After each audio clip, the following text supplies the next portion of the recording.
They'll clear out. Doncic will defend Curry. A screen by Green. The switch to Lively.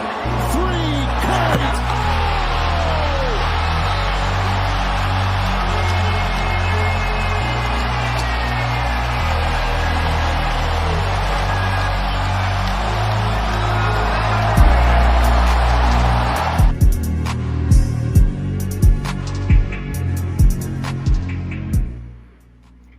What's up, YouTube? This is Too Raw for TV. Last night, of course, was the first meeting between the Dallas Mavericks and the Golden State Warriors.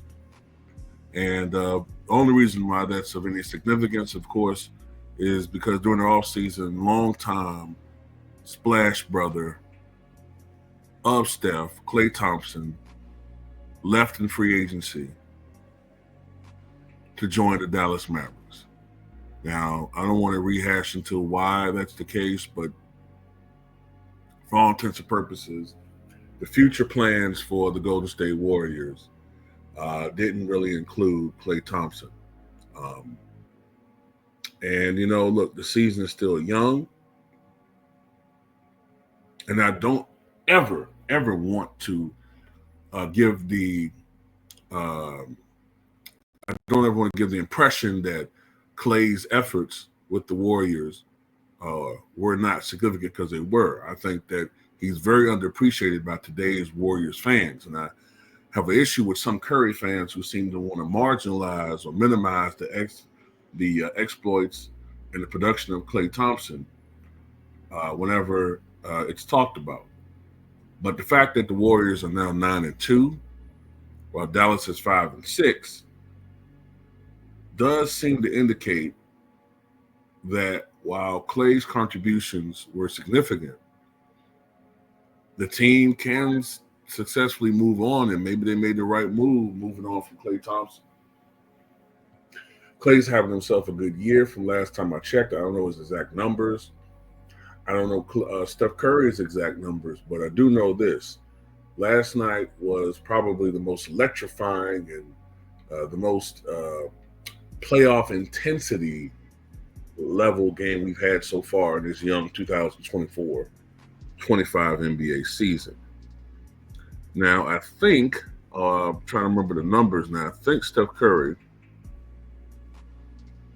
scored 37 points for the Golden State Warriors.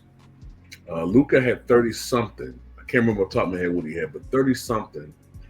Although he was only 2 of 10 from downtown, Luka's three ball is just not connecting at its normal rate so far this season. I guess that's going to turn around. Statistically, Kyrie Irving had another magnificent game, over 50% shooting, 22 points. But then, you know, the media completely ignores his exploits for the last couple of years. They really just completely ignore him. And we know why that is. Klay Thompson had, I think, 22 points. I think he was 7 of 17 from the floor, but he was 6 of 12 from three-point range. Steph Curry hit 5 3-pointers. But once again, man, Steph is proving himself to be one of the great clutch performers in recent NBA history. One of the great clutch performers in recent NBA history. We saw what he did in the Olympics. A lot of us feel like he was robbed of at least being a co-MVP of the Olympics, you know what I'm saying, for the American team. But, you know, it is what it is. We know politics was playing in that. But this is right here.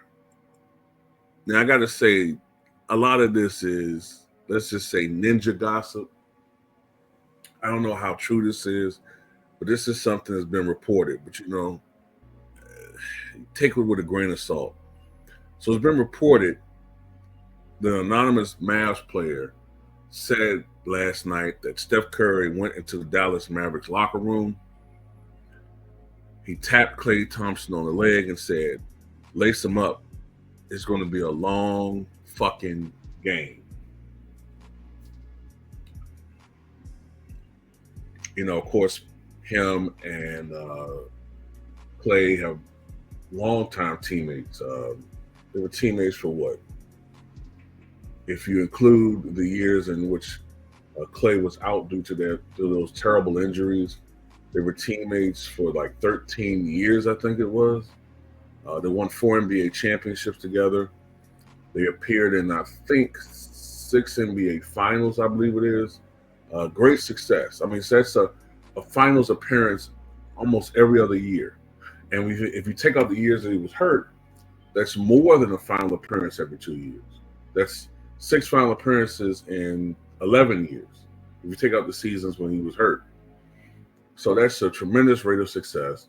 And the standing ovation that the Warriors fans gave Klay showed that despite the internet trolls, which, you know, make the most noise, they make the most noise of anybody, you know, the most negative people make the most noise.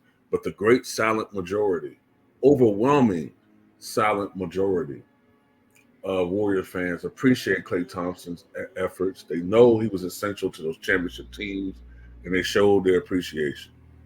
But Steph Curry did what he had to do. Now, another thing that is ninja gossip is this. Supposedly rip leaders. Did I just say rip leaders? My God. Supposedly lip readers said that Klay said this after hitting that big three.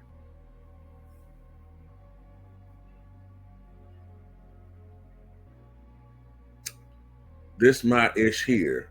You ain't want to stay here." Now, I did see the part where he said, "This my ish here. This my ish here." I didn't see him say, you ain't want to stay here. I think they adding does with this. You know what I'm saying? I think they're just trying to create some unnecessary conflict here just for narrative purposes. But, you know, it is what it is. But anyway, the Warriors got a big 120-117 victory over the Dallas Mavericks. They improved, to 9-2 on the year, which is surprising to me because I thought that the Warriors would have continued their overall decline. You know, I was looking for them to go maybe 35-47 this year. Now, it's still early. They can still go 40-42. You know, all it takes is a 2-7 slide, and they right back down damn near to 500. But we'll see. But anyway, tell me what you guys think.